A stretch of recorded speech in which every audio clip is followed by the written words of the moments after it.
Whenever there is a problem with the supply of fuel in the world, the people on the ground, far to the east, to the west, have to feel it.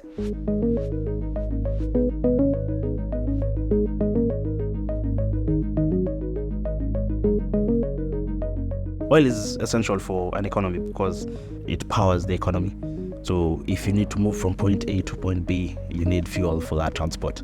If you're to cook at home, you need fuel. Kenya imports 100% of its fuel. We have petrol, which is mainly for engine combustion for most of the vehicles. We have diesel, again, kerosene, and natural gas. We were getting a lot of natural gas from Russia, but diesel and petrol we'll be mainly getting it from Middle East.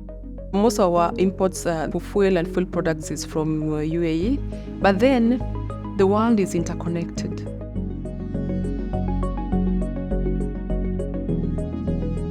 At the onset of the Russia-Ukraine conflict, the effect on energy prices, I think, were significant. Europe couldn't get natural gas because most of their natural gas was coming from Russia.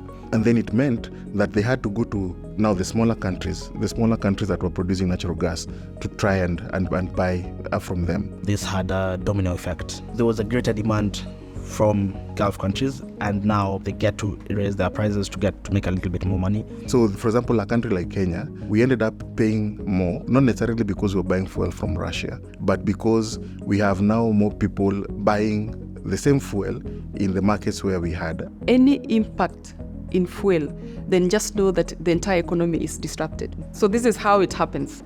We have a farmer. Transportation charges supersedes any other cost that this person will incur. And for them to make profit, they have to pass this cost to the consumer. So food prices go up. Prices at the pump went up. If you're using public transportation, that means your fare went up as well. Transport, food, and production, that covers all areas of your life, and it was felt quite significantly.